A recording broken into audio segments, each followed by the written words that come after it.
Applause for my good friend, Martha Robinson. Give it up for Martha. Yeah.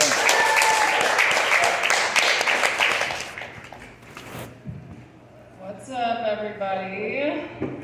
How y'all doing?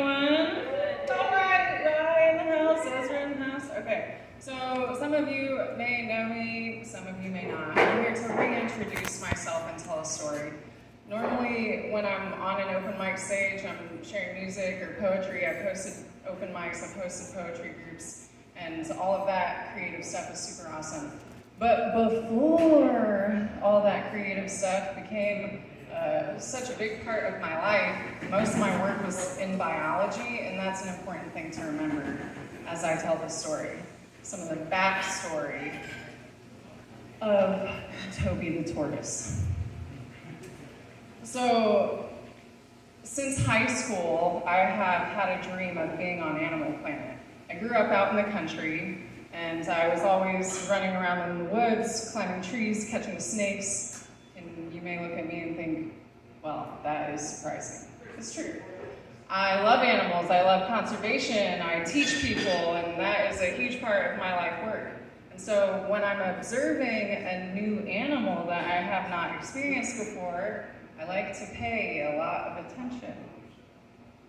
Something that is also important for this story is this trip, me being here right now, is a short 1 week visit. I used to live here, I moved to Arkansas, I came back because of Austin, who wanted to hang out, and he just got a new house, which is exciting for anybody, so give a round of applause to Austin. He's got a home! Something we all wish we had. So Austin in this house, he got a great deal. Not only did the furniture come with the house, it also came with a tortoise. A giant tortoise. It's a sulcata tortoise. And just FYI, it makes it easier to remember the difference between tortoise and turtle. There is a difference. Tortoises are land-based. You will only find them on land. They'll burrow, they'll garden.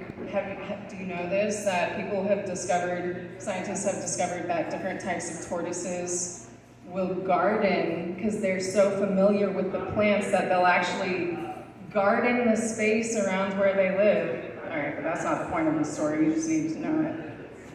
So, upon hearing that Toby, the tortoise, the sulcata tortoise, who's like 70 to 80 pounds, I felt very excited. Turtles are what brought me to Sarasota the first time, doing sea turtle conservation at Moab.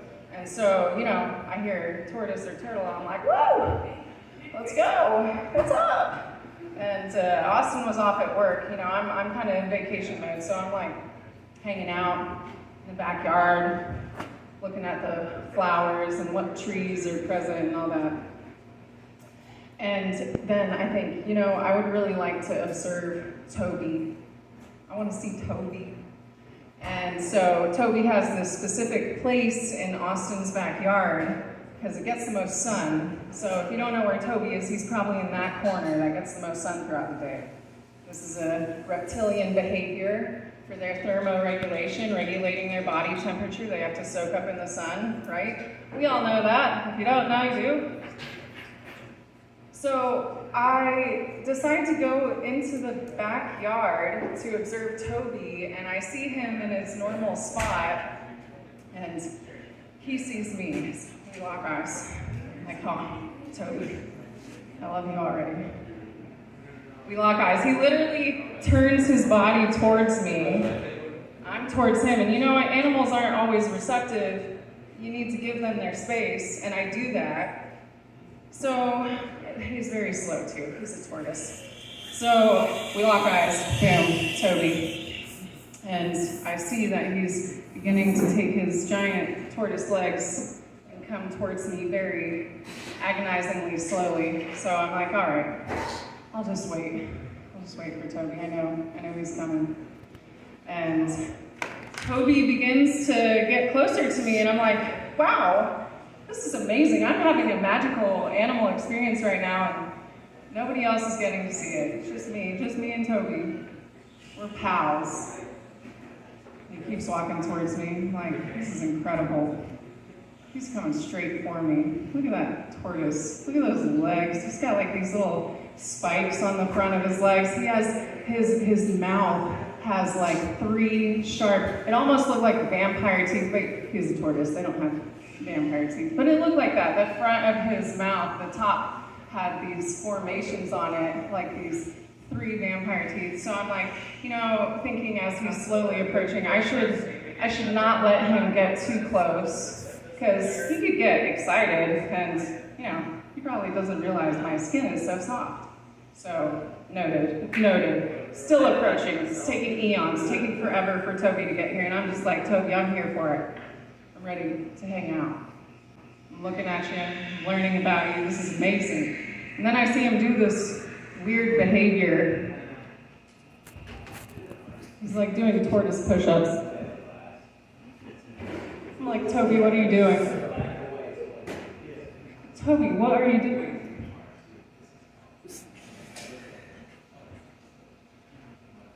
So, at this point, I'm down like this. I'm like, what is he doing? This is so weird. I haven't seen a lot of animals do this before. I'm like getting on the ground, like looking under his carapace. I'm like, what is happening? The top part of the shell is the carapace. The bottom part of the shell is the plastron. So I'm looking, I'm like, what is happening under here? And then I saw Toby had released his giant tortoise wing, and he was slowly approaching me for the mounting. And so I'm like, oh no. I'm like backing up. I'm like, what am I gonna do with this tortoise? He's still coming at me. He's like 80 pounds. What am I gonna do with this turtle? Excuse me, tortoise. But I'm like so fascinated because, as a biologist, you observe like all the information. All the information is important. All the behaviors are important. All these different animals have different adaptations and behaviors that are very specific to their evolutionary path. So I stand up, and he's still coming at me. And I bend over again, just to see what's going on over there with Toby. And it was scary. I don't know if anybody else has seen a tortoise wing before, but that shit is frightening. I really can't begin to explain to you the shape or the shape. It was like half the length of his entire shell. He's like 2.5 feet long. I'm like, what is going on with Toby? And he's in the backyard. He doesn't get to hang with the girls, so guy just sniffed my estrogen. He's like, oh, I'm coming to you. I was so scared. But I was also still so curious, so I keep looking. And then I'm like this again, and he's still approaching. I literally take both my hands. I'm like, Toby, no. Toby, no. No, Toby, don't do this. I said no. Respect my boundaries, Toby. But he's really strong. And again, he's a really heavy tortoise. So finally, I'm like, I just need to leave. And so I do leave, and there's the whole trauma that I had to deal with afterwards. But I have a great group of friends who listen to the story, and they help me release that. Okay, I will say that the shape, though, you know how when people say that, or they like do the thing with their tongue, they're like, how there's that curve. It wasn't solid all the way through. It was like it wraps around the female.